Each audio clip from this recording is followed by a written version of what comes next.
किसी पदार्थ की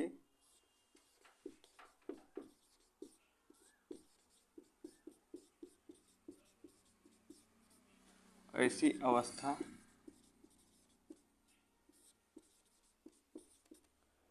जो विद्युत चुंबक नहीं चुंबकीय प्रभाव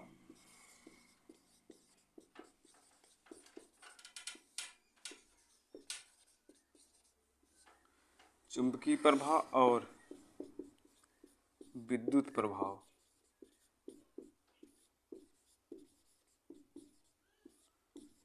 को प्रदर्शित करे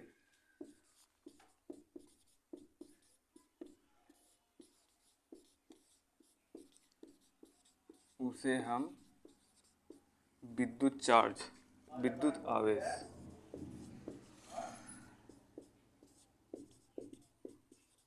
आवेश कहते हैं। ठीक है, किसी पदार्थ की ऐसी अवस्था जो चुंबकीय प्रभाव और विद्युत प्रभाव को प्रदर्शित करे उसे हम विद्युत आवेश कहते हैं। Property of those substances which behaves electric effect and magnetic effect is called electric charge। इसको लिख लिए? ठीक। अब देखो क्या होता है इलेक्ट्रिक चार्ज। जैसे आप ये हमारे पास एक मार्कर है, इसको हम बालों में रगड़ के कागज़ के छोटे छोटे टुकड़ों को पास जब ले जाते हैं तो कागज़ के छोटे छोटे टुकड़ों को आकर्षित करता है। तो क्यों आकर्षित करता है? क्योंकि जो हमारे बाल का जो आवेश चार्ज है वो मार्कर में आ गया और इस मार्कर छोटे कागज़ के छोटे छोटे टुकड़ों को अपनी तरफ आकर्षित कर रहा है। तो इससे ये प्रदर्शित होता है कि ये पहले तो इसमें चार्ज आ गया, इलेक्ट्रिक इफेक्ट हो गया और कागज़ के छोटे छोटे टुकड़ों को अपनी तरफ आकर्षित किया तो क्या हो गया, मैग्नेटिक फील्ड हो गया, यानी कि मैग्नेटिक प्रभाव। तो इलेक्ट्रिक की तरह भी बिहेव करे और मैग्नेट की तरह भी बिहेव करे तो उसको हम विद्युत आवेश कहते हैं। ठीक है,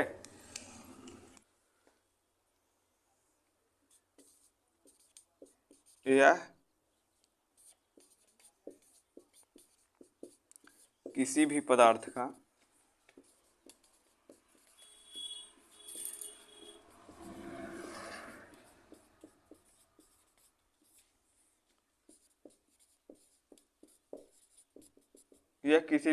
का भौतिक गुण है। It is physical property of any substance. और फिर यह दो प्रकार का होता है।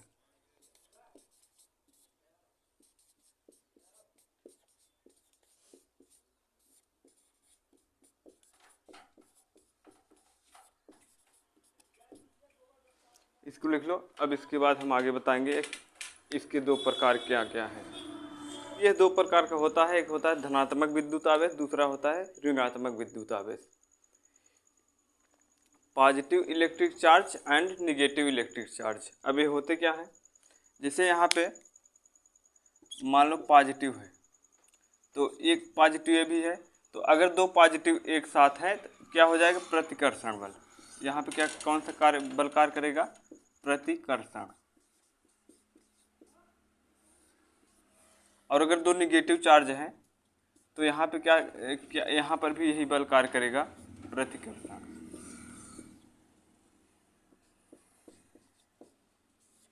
और अगर एक पॉजिटिव और एक निगेटिव चार्ज है तो यहाँ पे बल कार्य करेगा, आकर्षण बल।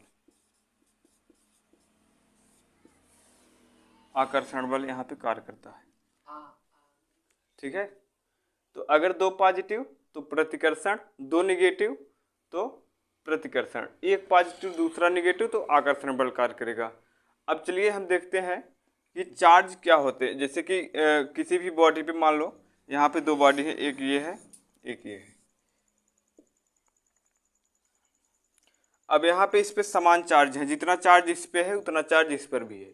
तो अब ये क्या करेगा, एक चार्ज इसको देगा, यहाँ से मान लो एक चार्ज है इसको दे दिया।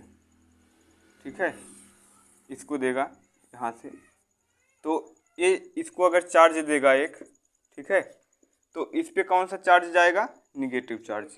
और इस पे कौन सा चार्ज जाएगा, पॉजिटिव। ये ले रहा है ना, पॉजिटिव ये होगा, ये होगा निगेटिव। ठीक है, क्योंकि अगर आप किसी से कर्जा लेते हैं तो आप क्या कह जाएंगे, ऋणदाता कहलाएंगे ना, और जो देगा वो तो धनात्मक। यानी कि ये इलेक्ट्रॉन को अगर दे रहा है, इसको एक चार्ज इसको दे रहा है, तो इस पर पॉजिटिव चार्ज आ जाएगा और इस पर कौन सा चार्ज आ जाएगा, निगेटिव चार्ज। तो अगर इस पर एक और देगा इसको, तो फिर इस पर क्या आ जाएगा, 2 निगेटिव और इस पर 2 पॉजिटिव। तो इस तरह से चलिए हम एक बनाते हैं, ठीक है। इस पर मान लो कई चार्ज है, निगेटिव चार्ज है, फिर एक यहाँ पे है, एक यहाँ पे, एक यहाँ पे, एक यहाँ पे, फिर एक जैसे दूसरी बॉडी इस तरह से बना लो, इस पर आप पॉजिटिव चार्ज लगा लो। तो आप ये बता सकते हैं किसी पर चार्ज अधिक है?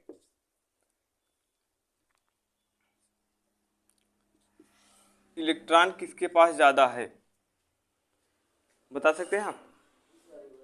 इसके पास नहीं, इसके पास ज़्यादा है, क्योंकि जो कर्ज लेता है, जैसे हम मान लो यहाँ पे एक आदमी है, ठीक है, एक यहाँ पे है, एक यहाँ पे, एक यहाँ पे, एक यहाँ पे। अब मान लो इन सभी के पास कुछ पैसे, मान लो 5 रुपये इसके पास, 5 इसके पास है, 5 इसके पास, 5 इसके पास, ठीक है। मान लो 2-2 रुपये इसको दे दिए, 2 ये दिया इसको, 2 ये दिया इसको, और 2 ये दिया इसको, 2 ये दिया इसको। अब बताओ किसके पास पैसा ज़्यादा हो जाएगा? इसके पास ना। इसके पास पहले तो 5 था, अब यहाँ से 2 लिया, फिर 2 लिया, फिर 2 लिया, फिर 2 लिया, कितना हो गया, 8। 8 तो ये 4 लोग दिए, और 5 उसके पास था, कितना हो गया, 13। 13 क्या हुआ, मान लो ये इलेक्ट्रॉन, पैसे को क्या मान लो, इलेक्ट्रॉन मान लो। तो इस पे कौन सा चार्ज आएगा, निगेटिव चार्ज, और इन सब के पास कौन सा चार्ज आएगा, पॉजिटिव। क्योंकि ये सब क्या है, धनात्मक यानी कि धनी, ऋणात्मक माने कि ये ऋणी है, यानी कि पैसा इसके पास ज़्यादा है इसकी तुलना में। तो किस पे चार्ज अधिक होगा, बीच वाले के पास। जिस पे ज़्यादा निगेटिव चार्ज हो, जिस पे ज़्यादा निगेटिव, उसी के पास ज़्यादा इलेक्ट्रॉन और उसी के पास ज़्यादा चार्ज। तो ये समझ में आ रहा है। जैसे मान लो यहाँ पे 2 बॉडी, एक बना, मान लो ये है, एक दूसरा ये है। अब इस पे मान लो पॉजिटिव चार्ज ज़्यादा, अगर जिस बॉडी पे पॉजिटिव चार्ज ज़्यादा है, इसका मतलब ये समझना है उसके पास इलेक्ट्रॉन बहुत कम है। अगर निगेटिव चार्ज ज़्यादा है तो इलेक्ट्रॉन बहुत अधिक है, अगर पॉजिटिव चार्ज ज़्यादा है तो इलेक्ट्रॉन कम है। हाँ, पॉजिटिव चार्ज। अब देखो इस पे निगेटिव हो गया, तो अब बताओ इलेक्ट्रॉन किस पे ज़्यादा होंगे, इस पे या इस पे, माइनस पे, ठीक है। अब समझ में आ रहा है, क्योंकि ये बहुत सारा पैसा इससे ले लिया है, इसके पास कुछ बचा ही नहीं है, लेकिन ये पॉजिटिव है, ये क्या हो गया, निगेटिव। समझ में आ रही बात? चलिए अब इसके आगे हम देखते हैं, बना लो इसको।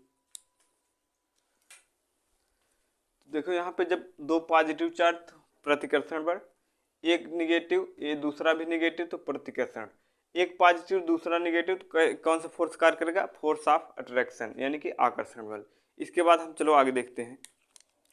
देखो आवेश को हम क्यों से प्रदर्शित करते हैं,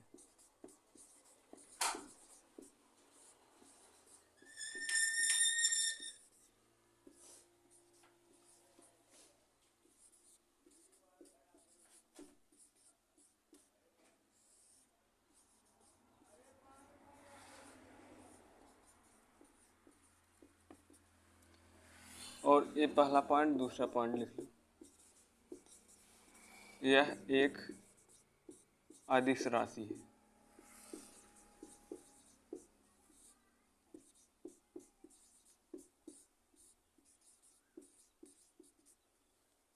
इसका फार्मूला होता है Q बराबर ए नहीं।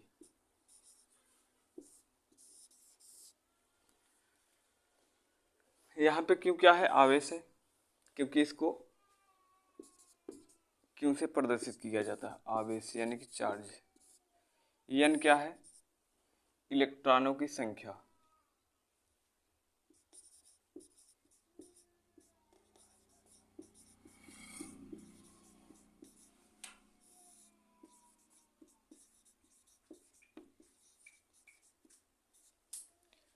ये क्या है, इलेक्ट्रॉन पर आवेश।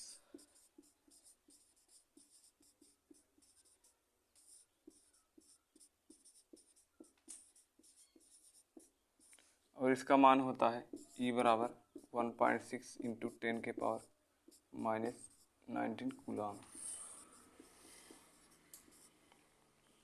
चलो इसको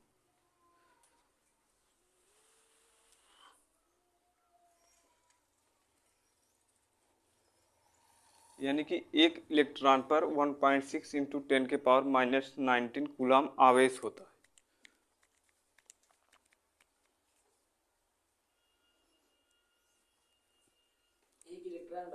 हाँ, एक इलेक्ट्रॉन बराबर 1.6 इंटू 10 के पावर माइनस 19 कूलम इतना आवेश होता है इसमें।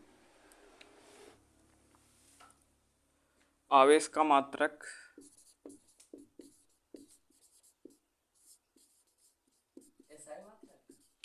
हाँ भाई SI ही चलेगा अभी।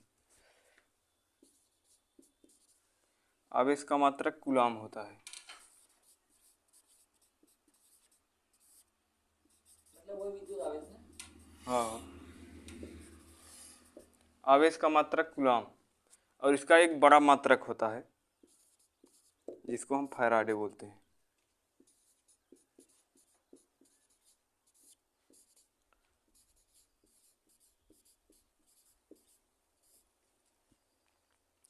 एक फैराडे बराबर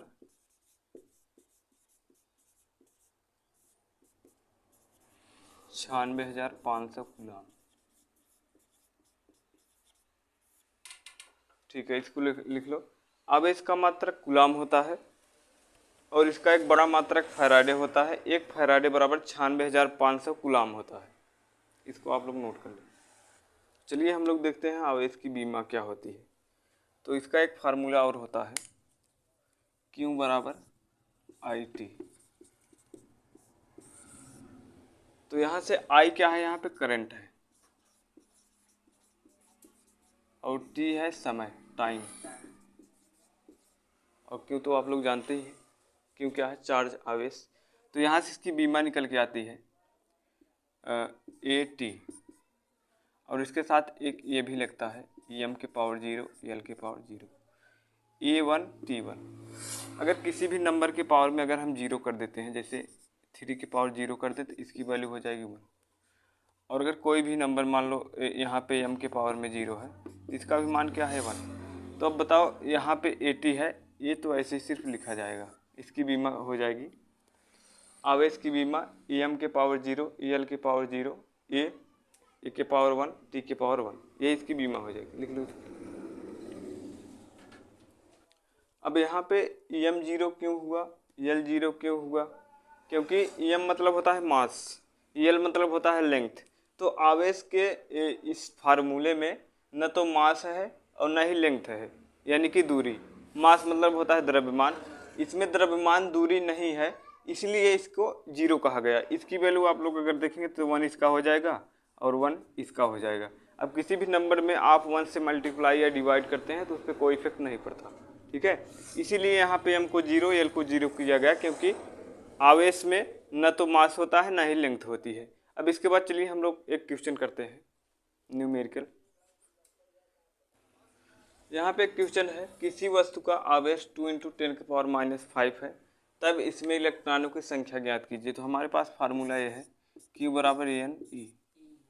यहाँ पे हमको ये दिया गया है, N बराबर कितना है, इलेक्ट्रॉनों की संख्या।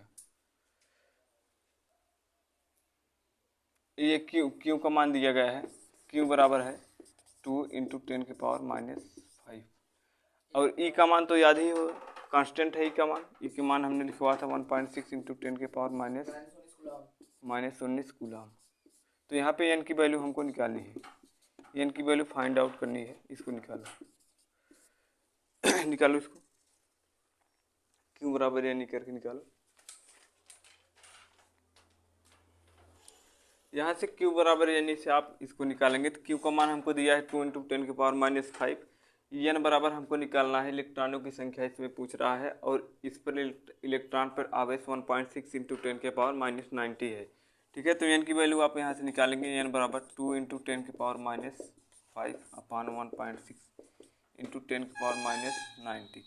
तो N बराबर हो जाएगा 2/1.6 इंटू, ये ऊपर जाएगा तो प्लस हो जाएगा, ये यहाँ पे निगेटिव जो है यहाँ पे 10⁻−90, ये ऊपर चला जाएगा तो प्लस हो जाएगा 10 इंटू 10 के पावर -5 इंटू 10 के पावर 90। ठीक है, ये यहाँ पे जब तक था यहाँ पे नीचे डिनोमिनेटर में तो ये निगेटिव था, जैसे ही ऊपर गया ये पॉजिटिव हो गया। तो आप लोग यहाँ से इसको कैलकुलेट करेंगे। ठीक है, इस दशमलव को हटाएंगे तो ऊपर हो जाएगा 20 और नीचे हो जाएगा 16, और यहाँ पे 10 के पावर, हाँ 10 के पावर इसमें से घट जाएगा, ये माइनस होगा, इसमें से आप घटाएंगे तो 10 के पावर हो जाएगा 14। अब आप इसमें इसको भाग करेंगे तो वो आएगा 5/4 इंटू 10 के पावर 14। फिर इसको इसमें आप भाग करेंगे तो 1.25 इंटू 10 के पावर 14, यही क्या हो जाएगा, नंबर ऑफ इलेक्ट्रॉनों की संख्या। ठीक है, ये दिख रहा है कि नहीं? तो n बराबर 1.25 इंटू 10 के पावर -40, इसको नोट कर लो।